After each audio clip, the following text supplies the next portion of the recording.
Hello friends, welcome to reviews ideas இன் தமிழ். இன்றைக்கி வந்து ஒரு ஹெல்த் டிப்ஸ் தான் நான் வந்து வீடியோவாக அப்லோட் பண்ண போகிறேன். ரிவ்யூஸ் ஐடியாஸ் இல்லாமல் வேறு வீடியோ அப்லோட் பண்ணுறதுக்கு கொஞ்சம் தயக்கமாக தான் இருந்துச்சு. நான் ஏற்கனவே சொல்லியிருந்தேன்.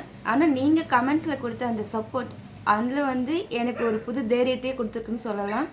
அந்த சப்போர்ட்டில் நான் நம்பிக்கை வச்சு தான் நான் வந்து அப்லோட் பண்ணியிருக்கேன். இப்போ வந்து எனக்கு கொஞ்சம் நம்பிக்கை வந்துருச்சு, நம்மளோட சேனல் நான் வந்து சக்ஸஸாக ரன் பண்ண முடியும், பண்ணுவேன் அப்படின்னு. சப்போர்ட் பண்ண எல்லாருக்குமே ரொம்ப ரொம்ப தேங்க்ஸ். கொஞ்சம் லைட்டாக சளி பிடிச்சிருக்கு. 2-3 நாளாக நான் வீட்டில் என்ன பண்ணிகிட்ருக்கேனோ அது வந்து ஒரு வீடியோவாக அப்லோட் பண்ணலாம், இந்த சீசனுக்கு எல்லாருக்கும் ஹெல்ப்பாக இருக்குன்னு நினச்சேன்.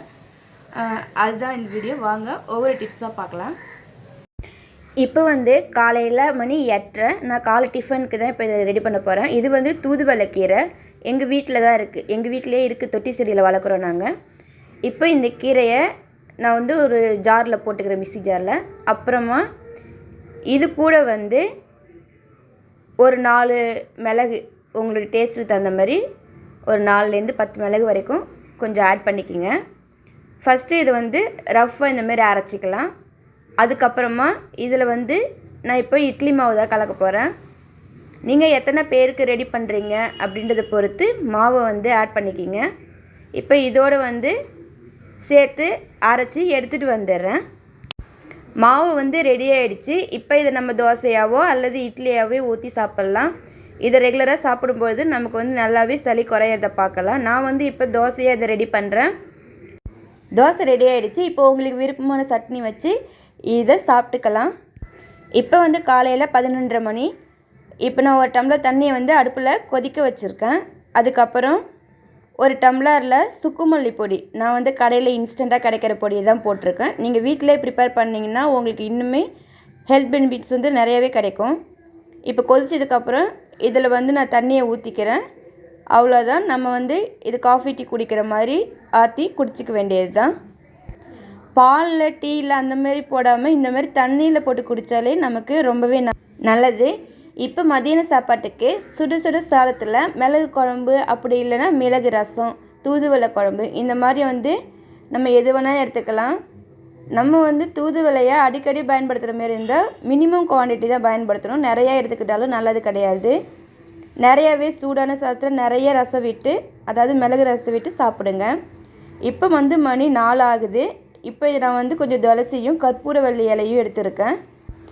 இது கூடவே கொஞ்சமாக சின்னதாக ஒரு துண்டு இஞ்சி எடுத்திருக்கேன். இந்த மாதிரி ஒரு இடிக்கிற உரலில் ஒரு சின்ன துண்டு இஞ்சி நான் ஒரு 2 பேருக்கு போடுறேன். அதுக்கப்புறம் ஒரு 4 மிளகு எல்லாத்தையும் சேர்த்து நல்லா மசிகிற மாதிரி இடிச்சிக்கணும். இந்த அளவுக்கு நல்லா நசுக்கி எடுத்துக்கணும். அதுக்கப்புறம் ஒரு பாத்திரத்தில் நான் வந்து 2 கிளாஸ் தண்ணி ஊற்றுறேன். பச்சை தண்ணி தான் இது.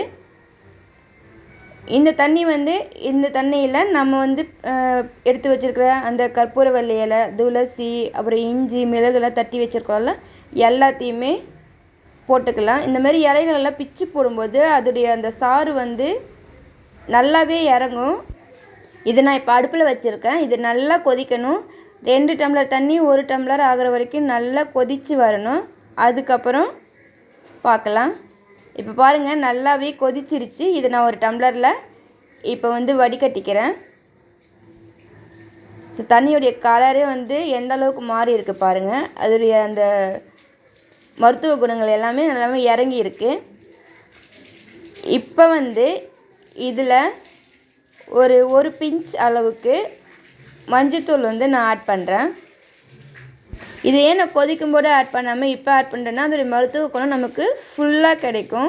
அதனால தான் நான் வந்து இறக்கி இதை வடிகட்டினதுக்கப்புறம் இதில் வந்து மஞ்சத்தூள் சேர்க்குறேன். இப்போ இது எல்லாத்தையும் மிக்ஸ் பண்ணி குடிக்கிற சூட்டில் குடிச்சிருங்க. இப்போ வந்து மணி 9:30, அதாவது நைட்டு 9:30. ஒரு டம்ளர் பால் வந்து 1.25 டம்ளர் போல் நான் வந்து ஒரு பாத்திரத்தில் பால் சேர்க்குறேன். இந்த பால் இப்போ நான் வந்து அடுப்பில் வச்சிடுறேன், நல்லா காயட்டும். அதுக்கப்புறம் இதில் வந்து ஒரு 4 மிளகு, அப்புறம் 2 ஏலக்காய். நான் வந்து 2 பேருக்கு ப்ரிப்பேர் பண்ணுறேன், அதனால் 2 ஏலக்காவும் 4 மிளகும் போடுறேன். நீங்கள் ஒருத்தருக்கு தான் ப்ரிப்பேர் பண்ணுறீங்கன்னா பாதியாக குறைச்சிக்கிங்க. இதை நல்லா இப்போ மசிகிற மாதிரி தட்டி எடுத்துக்கலாம். நல்லாவே கொஞ்சம் பவுட்ரு ஆகிறவே தட்டி எடுத்துக்கிட்டு இதை வந்து நம்ம அந்த கொதிக்கிற பாலில் சேர்த்துடலாம். இப்போ வந்து இந்த பால் ஒரு 5 நிமிஷம் கொதிக்கட்டும். இந்த ஏலக்காய் அப்புறம் மிளகுடைய ஃப்ளேவர்லாம் நல்லாவே அதில் வந்து இறங்கணும்.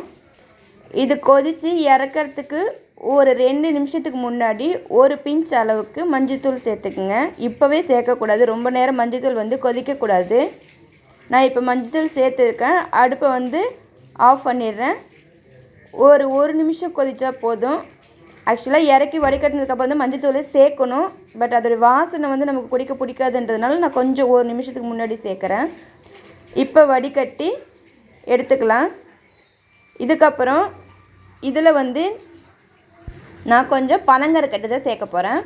சர்க்கரை யூஸ் பண்ணாதீங்க. சளி இருமல் இருக்கிறப்ப இந்த மாதிரி பனங்கற்கண்டு சேர்த்துக்குங்க. ரொம்பவே இருமலை வந்து குறைக்கிறதுக்கு கண்ட்ரோல் பண்ணுறதுக்கு இது வந்து ஹெல்ப்பாக இருக்கும். தொடர்ந்து குடிக்கும்போது நமக்கு சுத்தமாகவே சரியாயிடும். இப்போ வந்து இதை வந்து நல்லா ஆற்றி பொறுக்கிற சூட்டில் குடிக்க வேண்டியது தான். இப்போ வந்து ராத்திரி 10 மணி, அதாவது தூங்க போகிறதுக்கு முன்னாடி நான் ஒரு பாத்திரத்தில் நிறைய தண்ணி எடுத்துருக்கேன். அப்புறமா இதில் வந்து கற்பூரவள்ளி இலையெல்லாம் பிச்சு போடுறேன். அதேமாரி துளசியையும் பிச்சு போட்டுக்கிறேன். நல்லாவே இந்த மாதிரி பொடி பொடியாக பிச்சு போட்டுக்குங்க. இது வந்து தண்ணியில் கலந்து விட்டுட்டு இதில் வந்து கொஞ்சமாக ஒரு 1/4 ஸ்பூன் அளவுக்கு மஞ்சள் பொடி சேர்க்குறேன். இப்போ வந்து இந்த தண்ணியை நல்லா அடுப்பில் வச்சு கொதிக்க வைக்கணும். இது நம்ம வந்து ஆவி பிடிக்க போகிறோம். நல்லா கொஞ்சம் கொதித்து ஃப்ளேவர்லாம் இறங்கணும். பாருங்கள், நம்மளுடைய ஆவி பிடிக்கிற தண்ணி ரெடி ஆகிடுச்சு. நல்லாவே அதோடைய சாரெல்லாம் இறங்கிடுச்சு. இப்போ அடுப்பை ஆஃப் பண்ணிவிட்டு ஆவி பிடிக்க வேண்டியது தான். படுக்கிறதுக்கு முன்னாடி இந்த மாதிரி ஆவி பிடிச்சா நமக்கு மூக்கு அடைச்சிட்டு மூச்சு விட சிரமமாக இருக்கிறதெல்லாம் சரியாயிடும். நம்மளால் வந்து ஈஸியாக ப்ரீத் பண்ண முடியும். நல்லாவே தூக்கம் வரும். அதனால் இந்த மாதிரி மூலிகை வாட்டர்லாம் படுக்கிறதுக்கு முன்னாடி ஆவி. ஃப்ரெண்ட்ஸ், நான் இந்த வீடியோவில் பயன்படுத்திக்கிற மூலிகையெல்லாம் எங்கள் வீட்டில் இல்லை, நாங்கள் எங்கே போய் தேடுறது அப்படிலாம் சொல்லாதீங்க. இது வந்து நம்மளுடைய சரௌண்டிங்கில் நம்மளுக்கு ரொம்பவே ஈஸியாக கிடைக்கக்கூடிய மூலிகைகள் தான். இன்னும் சொல்லப்போனால் இந்த மூலிகைகள்லாம் நம்ம எல்லாருமே வீட்டில் அவசியம் வளர்க்க வேண்டியது. நீங்கள் வந்து துளசிலாம் வேணும்னா உங்கள் வீட்டில் இல்லைனாலும் உங்கள் ஊரில் பெருமாள் கோயிலில் இருந்துச்சுன்னா கண்டிப்பாக அங்கே நிறைய செடி வச்சுருப்பாங்க. பிரசாதமாகவும் நமக்கு துளசியெல்லாம் நிறையவே தருவாங்க. அப்படி கூட நீங்கள் வாங்கிக்கலாம். ட்ரை பண்ணுங்கள், கண்டிப்பாக உங்களுக்கு பக்கத்தில் கிடைக்கும். இது மாதிரி உங்களுக்கு ஹெல்த் டிப்ஸ், பியூட்டி டிப்ஸ் எது வேணாலும் கேளுங்க. என்னால் போட முடியும், எனக்கு தெரியுன்ற பட்சத்தில் நான் கண்டிப்பாக அப்லோட் பண்ணுறேன். நாளைக்கு வேறு ஒரு வீடியோவோடு உங்களை சந்திக்கிறேன்.